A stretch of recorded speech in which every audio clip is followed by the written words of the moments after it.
So, good morning sa ating lahat. Pinahigit sa Panginoon. Tayo po ay saglit na manalangin. Hallelujah. Pray tayo. Dakilang Diyos, kami po ay nagpupuri. Kami po ay nagpapasalamat sa iyo. Kailangan po namin ang iyong presensya, ang iyong banal Espiritu, na siyang maghari, lumukog sa bawat isa sa amin. Kami po ay mga anak mo. Kami po ay mga pinili at hinirang upang maglingkod sa iyo, upang manampalataya, upang sumamba, magpuri, magpasalamat at dakilain ka sa buhay namin, O God. At sa aming pagsambang ito, ikaw po ang mataas, ikaw po ang mapapurihan, ikaw po ang madakila. Bilang ako po ang gagamitin mo, Lord, sa umagang ito, kailangan ko po ang iyong presensya, ang iyong banal na Espiritu, na siya magtuturo at magpapaalala sa bawat isa amin ng iyong salita. In Jesus' name, Amen and Amen. Ang pananalig kay Kristo ay napakalaga. Amen po ba? Amen. Thank you, Lord. Dahil sa buhay ng tao, kailangan natin ang Diyos. Amen. Kailangan natin si Jesus Christ. Si Jesus Christ, siya ay nag-alay ng buhay para sa atin. At napakaraming tao na wala pang nakakakilala sa Panginoon. Amen. Amen? Kaya mapalad tayo. So, gamitin tayo, amen, sa patutuon natin, gamitin tayo na tayo ay mga pinili at tinirang. Mapalad tayo. May katiyakan ang ating buhay. May direksyon ang buhay natin kasi mayroong Lord sa buhay natin. Pagmula nang natin tanggapin siya bilang Lord and Savior, sabi nga, we receive the Holy Spirit. Amen. Amen? So, ibig sabihin, ay yung natalakay ni Sister Dayan kagabi, ano tayo? Mayroong physical, no? Meron tayong soul, and spirit. Amen. Ang physical ay ang ginagamit Dito sa mundo. sa mundong ito at pakikipag-ugnayan sa bawat isa natin, physically, Amen. and soul. Ito ay gamit sa Pamamagitan pamamagitan sa sa flesh physical at saka sa spirit. Ang spirit naman, ito ang umuugnay sa soul and God. So, ang bumuhay sa Panginoon, the Holy Spirit. Amen. Because Jesus is the Holy Spirit. Kasi sabi nga niya doon sa chapter 4, sabi nga ay, ang Diyos ay Espiritu, dapat siyang sambahin sa Espiritu At katotohanan. Amen. So, ibig sabihin, kung walang Holy Spirit, hindi natin mararating in heaven. Amen. Kaya napakalaga na malaman ng mga tao. Ang tao, pag wala pa sa Panginoon, hindi mo makakita ng pagmamahal sa Diyos. Amen. Amen po ba? Pero the way of life ng tao, pag wala pa sa Panginoon, yun na yun. Yun yung trend niya. Ang gumawa ng lihis sa kalooban ng Panginoon. So, dito, ulitin ko yung word na yun. Sapagkat maliwanag na ang tao ay pinawalang sala dahil sa pananalig kay Kristo. So, kailangan natin ang pananalig kay Jesus Christ para tayo ay mapawalang sala. Ano ba ang kasalanan ng tao? Sino nakakasaulo ng 10 utusan? Meron ba? Pero sino ang nakatupad ng 10 Commandments? Jesus. Si Jesus. Ang sabi nga, pagka ikaw ay lumabag sa isa, Nilabag mo lahat. lahat ay nilabag mo na. But Jesus, nagawa niya itong lahat. Kaya si Jesus lang ang May karapatan. tagapagligtas. Sabi nga ni Jesus, siya ang daan, ang katotohanan, at ang buhay. So, ito po ay nakasulat sa Exodus chapter 20, 1 to 17 about the law. Pero wala pong nakagawa at sumunod sa kautusan, kundi si Jesus. Kaya si Jesus ang may karapat-dapat na magligtas. Amen? Siya lang ang nakagawa. So, ibig sabihin na kay Jesus ang tunay na pananalig at tunay na kaligtasan. Amen po ba? So, ano ba ang sabi nga dito sa action, yung 10 Commandments, nasa Exodus Amen, amen. At ang ano ba yung ayaw ng Panginoon? At ano ang kasalanan ng tao? Dito po sa Roma chapter 3 verse 10, 12. 3, 10, 12. Bit po rito, ayon sa nasusulat, walang, nakuha na ba?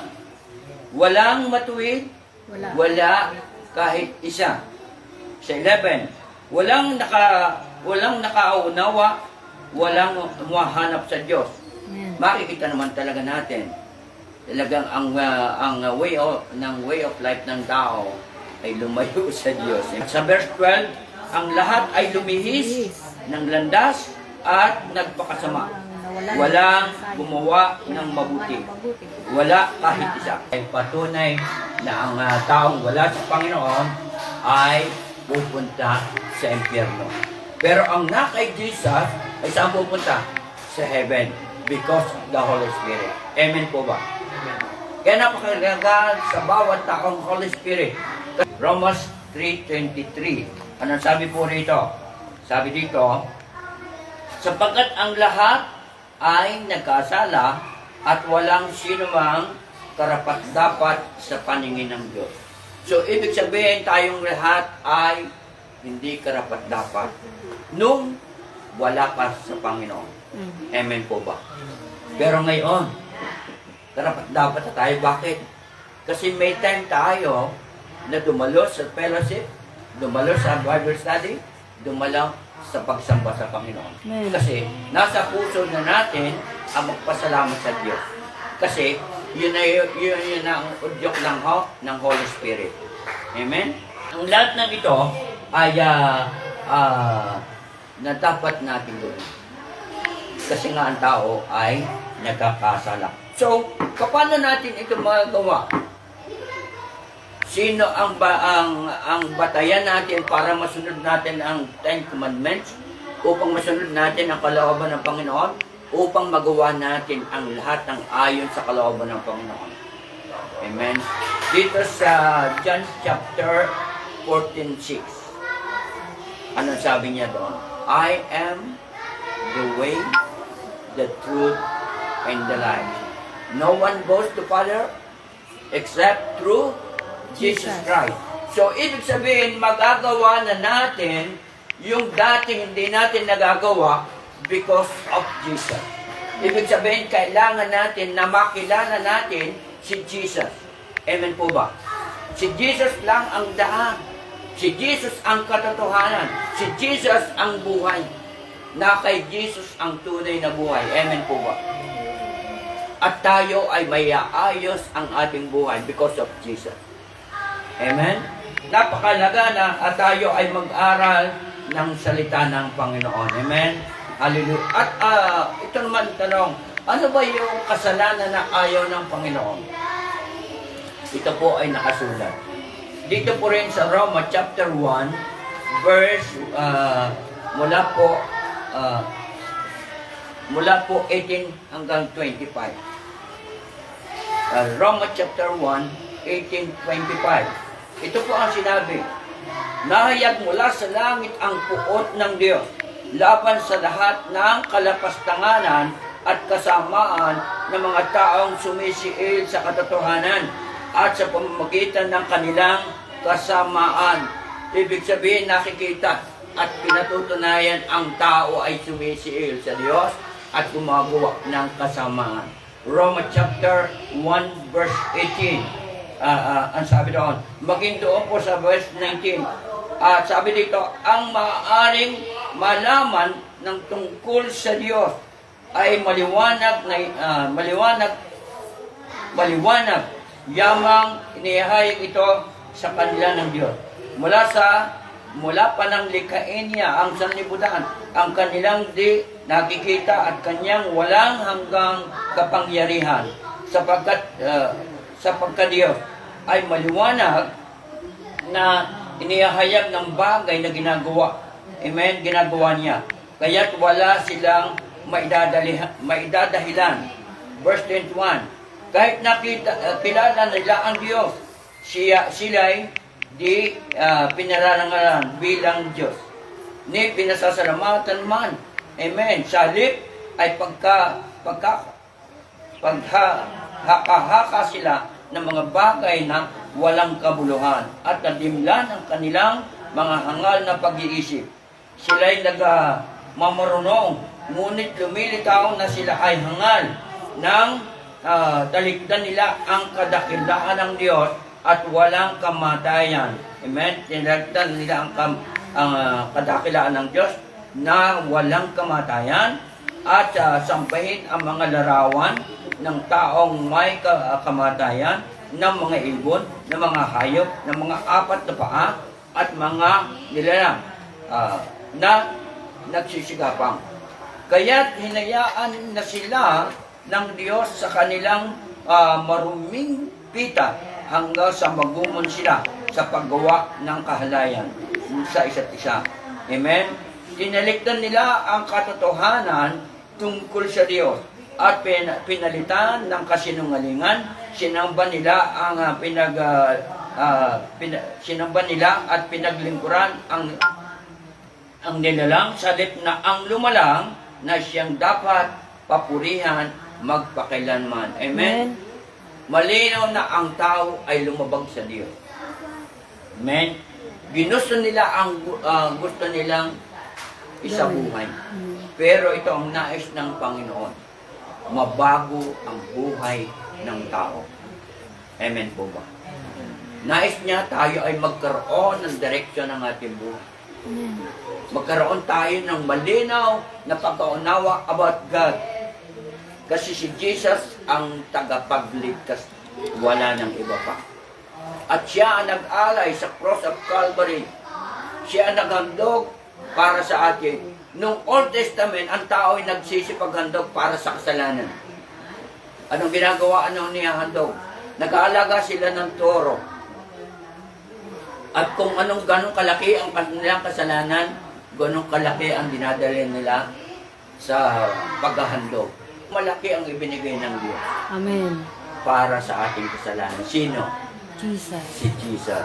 Sabi nga sa John 3:16, sabi niya, kayo na lamang ang pag-ibig ng Diyos sa sanlibutan, kaya ibinigay niya ang kanyang bugtong na anak, at ang sino ang sasampalataya sa kanya ay hindi na mapapahamak, kundi magkakaroon ng buhay na walang hanggan.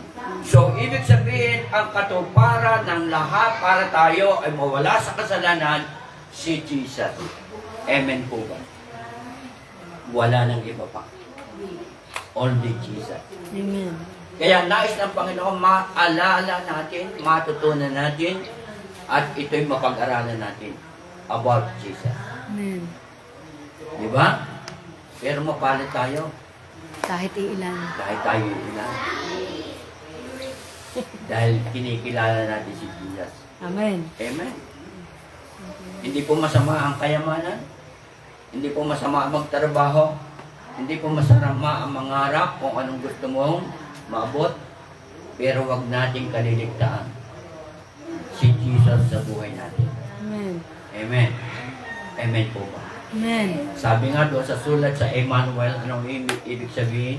God with us. Kasama God natin ang with Diyos. us. So, ibig sabihin kung ano ang ating ginagawa araw-araw, ito man ay tama at mali, God with us. At kung tayo mapapahama, amen, ipapaalala ni Jesus, anak, I am the way. Oh, sorry. I am the truth. I am the life. So, paalala ni Jesus kung ano ang dapat natin gawin. For example tayo, may patotoo eh. Si Kuya Gilbert, no? Kung wala sa Panginoon, sabi niya, pwede siyang mag-spark. Amen? Totoo ba yun? Kung wala pa tayo, Sa Panginoon. sa Panginoon. Amen. Mag-spark tayo. Amen? Dahil wala pa si Lord. Pero kung kasama natin si Lord muna magpapalala, anak, inahon lang. Amen. Inahon lang. Anong ginawa ni Jesus sa mga taong makasalanan nung siya ipapako sa krus? Ayong sa seven last word, Ama, Patawarin. patawarin mo sila. Hindi nila alam Ang kanilang ang kanilang ginagawa. Diba? Kung alam nila na mali yun, hindi yun gagawin. Amen? Amen. Kasi alam nila na pag gumawa ng kasalanan is kasalanan. Ang katumbas nito ay kapahamakan. Impyerno sa Panginoon. Amen? Mayroong patutunguhan. Pero tayo pasalamat dahil kay Jesus, wala na yung dating Tayo. pagkatao because of Jesus. Meron tayong Holy Spirit na laging magpapaalala. Anak, hinahula. Amen po ba? Amen. At pag tayo'y Kristiyano na, amen, nakabantay ang buong paligid. Tama. Titingnan yung lakad ba ng kapatid uy, tama ba yung nilalakaran niya? At pag natisod, ay, sasabihin sa'yo, ay, sabi na sablay. Yun ang tao. Binabantayan. Maraming natin. marites, no? At tayong Kristiyano ang pinagkukwentuhan. Amen? Tayo ang babantayan. Pero hindi nila binabantayan ang sarili. Kahit gumawa ng mali, ay okay lang. Parang okay lang, no? Di ba? Parang okay lang sa tao. Amen po ba? Pag Kristyano. Yung walang Kristo sa buhay. Pero Kristiyano, may conviction. Amen. May Holy Spirit. May magpapaalala. Kaya nga sabi ni bro, ba't sinabi ni sa Santiago, magala kayo pagka kayo dumaranas ng iba't ibang pagsubok. Sa isang Kristiyano, dadaan talaga doon. Amen po ba? Dadaanan natin lahat ng iyon pag tayo Kristiyano. Sa anong paraan mapapatunayan na tayo ay Kristiyano? Amen. Ang sabi daw sa 1 Peter, I think, kung anong verse, pero katulaw daw 19:18. Ang ginto, hindi naman nakuha yan na purong ginto. Yan ay maaari sa buhangin, maaari nakadikit sa bato, yan po ay gigilingin. Pero sabi daw, dadaan yan sa apoy. Upang alisin ang dumi at matitira ang tunay na ginto. Hindi po yan nakita natin na ginto yan na agad ay yan ay ginto na. Pero yan po ay may maruming nakadikit yan. Pero pararaanin po yan sa apoy. Ganon din po raw ang pananampalataya. Amen? Lahat ay dadaan sa pagsubok at sa apoy. Sa apoy ng pagsubok. Amen po ba? Amen. Amen. So ito po ay mararanasan natin as Christian. As Christian, ito ay mararanasan ng bawat isa. Amen. Mararanasan natin ang buhay Kristiyano. Tayo ay dadaan sa test kung tayo ay tunay na Kristiyano. Amen po ba? As a Christian, maraming pagsubok. Lalo na ang kabataan sa school. Ang dami activity sa school. Amen. Ang dami diyang mga kaklase natin. Ay, halika. Sasabihin doon, halika. Tayo may gagawin. Pero sabi nga, test the spirit. Amen. Kung ito ba ay makakabuti sa atin, kung ito ba ay magbibigay sa atin ng tagumpay, kung ito ba ay magiging maayos ang buhay natin, okay natin samahan. Pero kung ito ay ikapapahama, Paglalayo. at ito ay kasisira ng ating buhay, sabi nga, pwede tayong umayaw. Amen po ba? Amen. Pwede tayong tumanggi. Amen. Amen po ba? Hallelujah. Kasi napakarami po ang alok ng mundo. Napakarami ang ginagawa ng sistema ng mundo. Si Satanas po ay hindi po yan nag-aalok ng antimano ay pangit ang pinakikita. Lahat maganda. Lahat po ay maganda. Alin po ba nakakatukso? Yung pangit o yung maganda? Kahit na lumantad dyan ang pangit, sabi, ayoko yan. No? Pero si Satanas, ginagamit yung maganda. Walang pangit na iniaalok yan. Sa lahat ng proseso, lahat ng sistema, hindi ka alokin yan ang pakikita agad sa iyo pangit.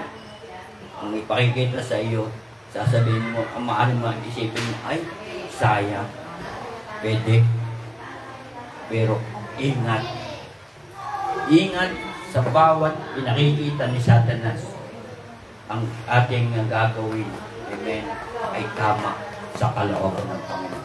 So, aalalahanin natin, I am the way, the truth, and the life.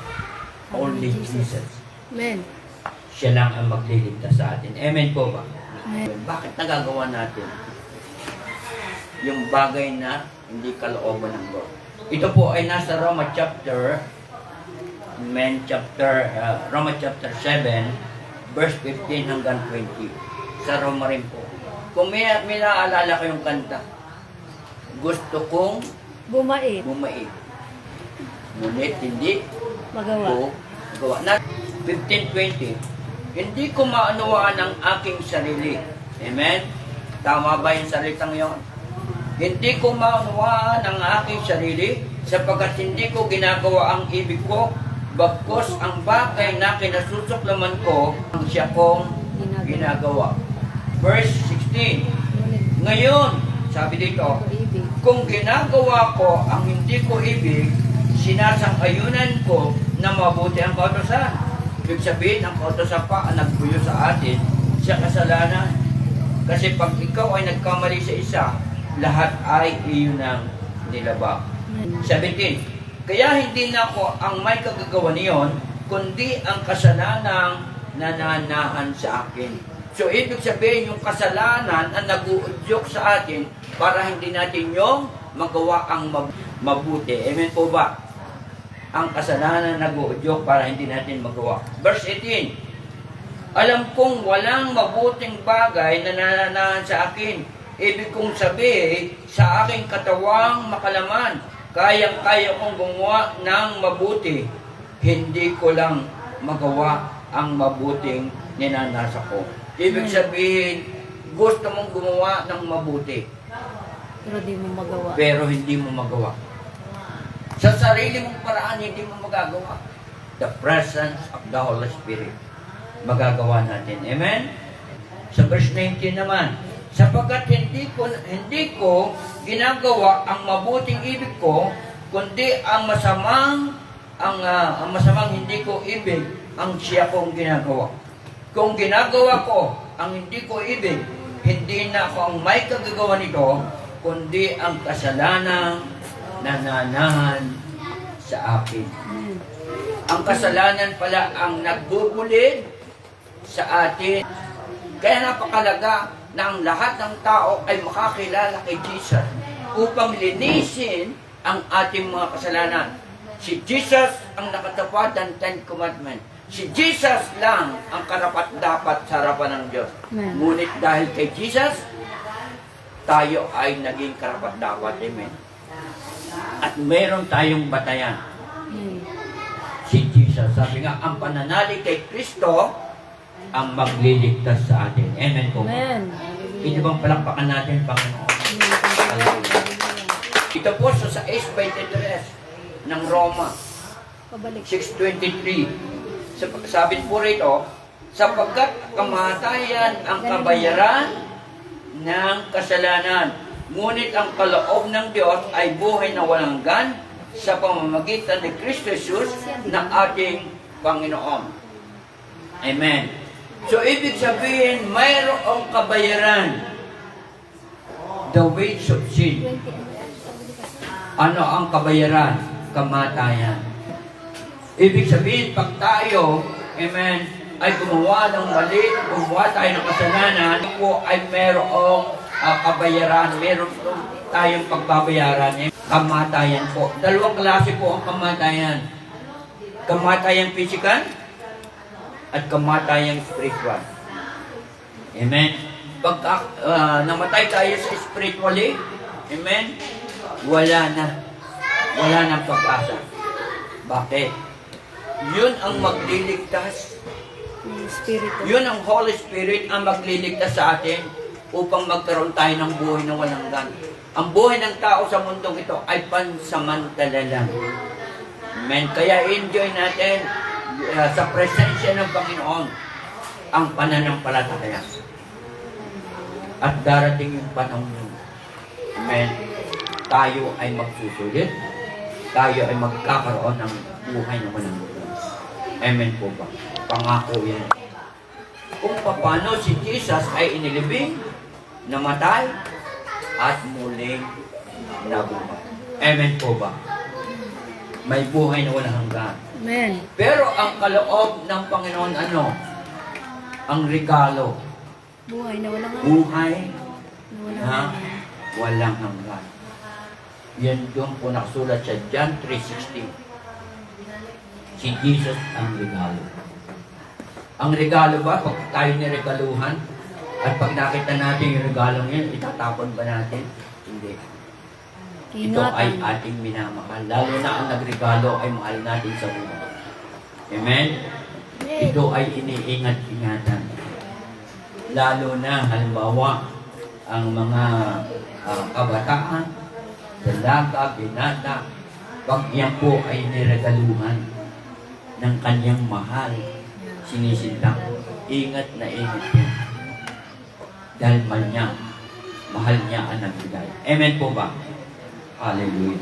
So, ibig sabihin, merong kabayaran pag tayo ay namumuhay sa kasalanan. Amen po ba? Amen. Pero dahil sa Panginoon, may buhay na walang hanggan. Amen. May regalo siya sa atin. Amen po ba? Hallelujah. Hallelujah. Amen. So, amen. Dito natin makikita ngayon, amen. At sabi nga ay yung buhay na walang hanggan. Doon po sa Roma chapter 10 verse 9, John chapter 3:16 at Roma chapter 3 verse 28. Ito po ay yung nangako na mayroon tayong buhay na walang hanggan. Tingnan natin yung chapter 10 10. ng Roma verse 9. 10:9. Ah. Kung ipapahayag ng iyong sabi dito, kung ipapahayag ng iyong mga labi na si Jesus ay Panginoon. So, ibig sabihin, kailangan natin, kilala natin si Jesus. Amen. Nasasabihin natin, si Jesus ang tagapagligtas. Amen? Amen. And, Jesus is Lord, sabi doon. At mananalig ka ng buong puso. Kaligtasan kay Jesus. Amen po ba? Ano pa? John 3:16, sauladan natin yan. Ganyan na lamang pag-ibig ng Diyos sa libutan, kaya binigay niya kanyang buong bugtong na anak, kasi sumampalataya sa kanya ay hindi mapapahamak. Hindi meron kaligtasan. Romans chapter 3, yung verse natin ginamit. Romans chapter 3, verse 28. Amen. 3:28, yung verse natin ginamit. Hallelujah. Kaya Sapagkat, amen, maliwanag na ang tao'y pinawalang sala dahil sa pananalig kay Kristo. Pananampalataya sa So, ito lang ang paraan para mahugasan ang ating kasalanan. Amen. Kay Jesus lang, siya lang ang pwede magpatawad. Siya lang ang pwede maglinis. Sabi nga, yung tumigis sa cross of Calvary, na dugo niya, yun ang naglinis sa ating lahat na kasalanan. Yung dugo ni Jesus. Amen. Pero ang dugo niya ay siyang luminis sa ating kasalanan. Amen po ba? Yun po ay nakasulat doon sa Matthew chapter 26. Yung dugo ni Jesus. At nasabi rin po doon sa Acts chapter 4 verse 12. Amen. Kay Kristo lamang matatagpuan ang kaligtasan. Amen. Kay Kristo lamang ang matatagpuan ang kaligtasan. Amen. sapagkat sa silong ng langit ang kanyang pangalan lamang ang ibinigay ng Diyos sa ikaliligtas ng tao. Wala nang Na kay Jesus ang kaligtasan. ang kaligtasan. So, ibig sabihin, magpasalamat tayo sa Panginoon. Hallelujah. Palakpakan natin ang Panginoon. Amen. Dahil sa Kanya, ay katiyakan ang buhay natin. Amen. At siya lang ang pwede magpatawad sa lahat ng ating kasalanan. At siya lang ang pwede maglinis sa ating kasalanan. So, ibig sabihin, kung tayo nananampalataya kay Jesus, nananalig tayo sa Kanya, amen, tayo ay magiging katulad niya. Amen. Merong gabay sa atin. Sabi nga sa Emmanuel, God with us. God with us. Amen po ba? Nasa atin si Jesus. So, ito yung ating mensahe na binigay ng Panginoon. Amen. Hallelujah. At ito'y papuri sa Panginoon. Ang salvation na kay Jesus lang. Amen. Pananalig kay Jesus ang pwede magligtas sa atin. Amen? Hallelujah. Sa Diyos ang papuri, sa Diyos ang pasalamat, nasa Kanya ang ating kaligtasan. Amen po ba? Amen. Palakpak sa Panginoon. Hallelujah. Romans chapter 3, verse 28. Amen. Yun dakilang Diyos, kami po ay nagpapasalamat sa iyo. Tinanggap na namin ang kaligtasan, tinanggap na namin ang buhay na walang hanggan, tinanggap na namin ang lahat ng pagpapala, maging ang kalusugan, kalakasan ng aming pisikal na katawan, maging ang tagumpay ng bawat isa, lalo na po ang kabataan, maging ang mga bata, God, Lord, pagpalain mo sila, pati ang kanilang mga gulang, at kami may mga sapat na gulang, God, inaangkin na namin ang pagpapala at tagumpay sa lahat ng ating buhay. Thank you, Father God, at sinasama rin namin po ang prayer kay Sister Christy, na kung saan siya ay sasalang, God, hallelujah, sa operasyon. Lord, inaangkin na namin ang kagalingan namin ang tagumpay, inaangkin namin, Lord, ang provision na ipagkakalang mo sa kanya. Sa bawat isa sa amin ang Lord, salamat sa iyo, sa iyong bugtong anak, kay Jesus, na aming tagapagligtas. Kaya binabalik namin sa iyo ang pagpusin na salamat at tagumpay God. Lord, sa mga na ito, na patuloy ko pinagagamit at pagpalain ng mangyayari at ang pamilya ni Kuya Lord at ang po sa bayan. At ang bawat sa bayan, ang bawat isa rito, God, maging bata, batahan, at may sa katagulak, inaangkin namin ang iyong pagpapala at pag